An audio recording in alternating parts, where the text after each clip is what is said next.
Hello ladies and gentlemen, my name is Hexen, and I'm coming out with this video today for two reasons. This will not be a TAA Tribes Ascend analysis, but it's just going to be a video where I pretty much talk to you guys. The first reason I'm coming out with it is to give my new mic, a test. I did a preliminary 30-second test on my own. I noticed the improved quality myself.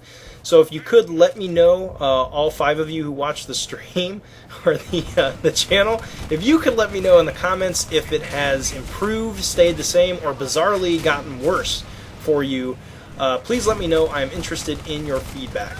The second reason is I want to talk about the monster of a patch we just got for Tribes Ascend. 27 new weapons, huge balance changes across the classes and all the weapons. So I'm just going to kind of touch on the big ones and give my opinion about them. So let's get going here. Probably the biggest change with this new patch is to all the automatic weaponry. If it fires automatically and is projectile based, and even if it's a hit scan weapon, it more than likely got a nerf. In rate of fire, in projectile damage, in overall ammo pool, every single automatic weapon in this game got some sort of a nerf, but only slightly, and on a per weapon basis. And in my opinion, this is what the game needed. If you are involved in the forums at all, you know that a large part of the community does not like automatic weapons at all in any shape or form, but that there is another part of the community that enjoys them as they currently are and just thinks they need slight tweaks and nerf in certain directions. And this is what Hi-Rez ended up doing. I was one of those people that voted on the forums for slight tweaks and nerfs, and this is exactly what transpired in this patch, so I'm very happy that it ended up this way. The second biggest is probably, or the second biggest change is all the new weapons that we got. We got 27 new weapons, and they are all touted as being side grades to the vanilla weapons that each class starts with. They are not upgrades or side grades to the unlockable weapons, but to all the regular weapons that the class starts with when you first unlock them. So the Soldier Assault Rifle now has a different variant. The Doombringer Chain Gun has a different variant, which you see me playing with here, and I just have to say that I think it is freaking boss. It is the Chain Cannon, and I believe it has a slower rate of fire, but does more damage per shot, and has a slightly larger projectile. I'm not 100% positive on that, but I am digging it. It, unfortunately to me, seems like a straight upgrade to the Chain Gun. But I've only spent one round with it, the round you see me playing in the background. I have not devoted the amount of time I need to devote to it yet to form a solid and final opinion. So I will be playing with all the weapons more in depth as I unlock them. The only concern I really have with all these new weapons is that it might unbalance the game. There's so much new content, and now there's even more stuff to take into account when making balance decisions. And the game initially was already sort of imbalanced and skewed towards automatics for high-level play. And now we get the inclusion of all these different weapons, albeit just kind of carbon copies to their starting counterparts.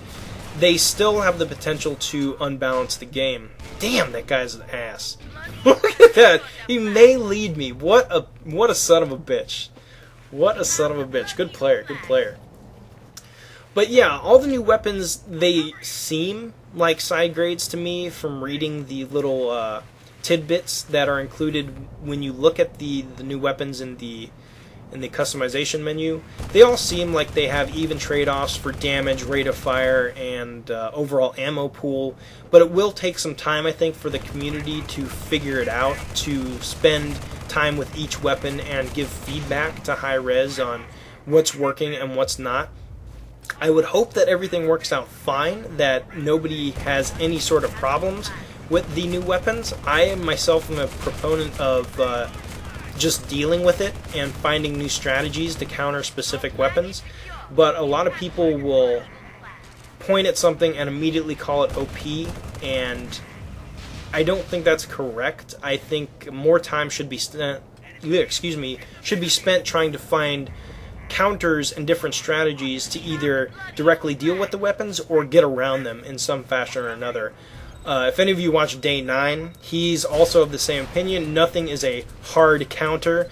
There's always some other strategy that deals with one that people are claiming is OP. There's always something else to be tried. So that's the philosophy I operate by. I'm not saying that's the correct philosophy for this game. I'm pretty sure that there are weapons that are overpowered. But the community just needs to come to some sort of consensus and figure out if these new weapons are indeed trade-offs or if they are straight upgrades to their vanilla counterparts. Something else I want to touch on a little bit without sounding like too much of a fanboy, I think Hi-Rez is doing an awesome job at balancing and tweaking this game based on player feedback.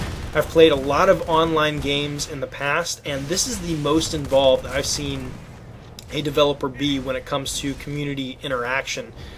I think it's great, whereas before, you know, the mentality was kind of like, here, we're going to make this game, we're the coders, you're the players, we're smarter than you, we know better than you. If you don't like the way the game plays, that's just tough luck. If you don't like it, you know, piss off, go play something else. And I think we're rapidly approaching the point where developers are going to have to start listening to their constituents, their players, and their fans. And Hi-Rez, I think, is leading that pack, is one of the forerunners of this kind of mantra where we're making a game for the fans. We're not making our game, we're making a game for you. This is your game, it's your entertainment, and they view it as such. And I think it's really cool that a developer has that kind of humility to sit down with their player base and talk things out. A lot of these changes in this patch were based on a tribal council that Hi-Rez had with a lot of high-level competitive players from different clans, and they sat down and they just talked about what is working, what is not, if what needs to be fixed, if the game is working at this level of play for these particular weapons. I mean, they talked a lot about what could improve the game, and then they made changes based on that feedback. And I think that's really humble of the developer to say, hey, maybe we didn't make the best game we could right out of the gate. Maybe there are some problems that we didn't take into account and that we need to address. And that is awesome to me, that a developer is willing to do that, to sit down with their community and player base and willing to make changes to their own creation based on player feedback. You don't see that from the bigger companies. I mean, Activision turns out turd after turd every single year, and the community just pretty much has to suck on it. Battlefield 3 is a little bit better, but their patches are so sporadic and few and far between, and their community interaction is terrible. It just, like I said, Hi-Rez, I think, is doing a fantastic job of interacting with the community and making adjustments and fixes based on community feedback. So now let's get into probably the biggest concern that I have seen talked about in the forum, is that the Sentinel class, the quintessential sniper class for Tribes Ascend, got a big nerf, and it's in a direction that not a lot of people, I think, are liking or are behind 100%. I personally don't mind the change, but here it is. You will judge for yourself. The Sentinel now has a longer respawn time after each death, and it is the only class to have this elongated respawn time. And based on competitive play, I can understand this. I know why they did it this way. This is something that they said in the patch notes they're still working on. This is not a 100% in the game, it's here to stay fix or nerf. But I know why they did it, and that's because the Sentinel class in competitive play is just a freaking monster. They can make or break the game depending on who's sniping and their skill level. Cappers cannot get away from a skilled sniper, and I've played many a pug game where I go after a Sentinel only to have them purposefully suicide so they can respawn at their base at a great vantage point and immediately start sniping again. I mean, the time that they can spend behind the scope is so much more than any other class in the game. Anywhere they spawn, it is the only class that once they spawn is an immediate threat on the battlefield. No other class has that ability to immediately counter the enemy or deal damage to the enemy when they spawn. The Sentinel is the only class capable of doing this. So I understand why the respawn time was implemented. It now gives those sentinels that would just suicide when facing an encounter a moment of pause before doing so. Do I sacrifice the time for the respawn, or do I try to kill my opponent off and continue sniping from the spot I'm in? And I think it will make the sentinels or the high-level sentinel players think before they automatically suicide when it comes time for a close quarters engagement. I think that it has the potential to achieve its intended goal, in my opinion. I think that it will end up working in the long run if they give it enough of a chance. I think the community will probably shoot it down before it gets that chance, in my opinion. I think it'll be changed and something else will be fixed or implemented to deal with the overpowered sentinel in competitive matches. Another big class-specific nerf comes with the Raider. Both of his secondaries got nerfed, both of his SMGs got nerfed, his grenade got nerfed, and his shield pack also got nerfed. His shield pack will now require more energy to absorb damage than it did previously, so the shield will not stay up as long as it did pre-patch. The EMP grenade also got nerfed. It now does less damage, but more energy drain.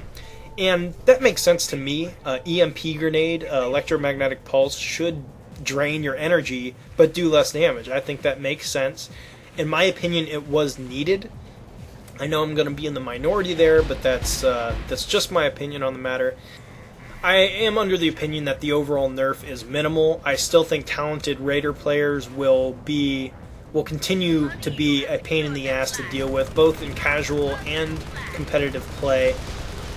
They just might have to adapt a little bit, and there's nothing wrong with that. You know, you got to think through it and adapt to what is going to work and what isn't. And if the shield pack isn't going to be as powerful as it once was, maybe adopt the jammer pack. Who knows? Who knows?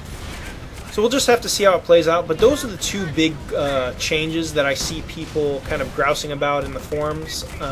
They may have merit, they might not. I think it's way too soon to start calling things overpowered or overly nerfed. I think that at least a week or two should transpire before people come to some sort of decision about any of the new content in the game.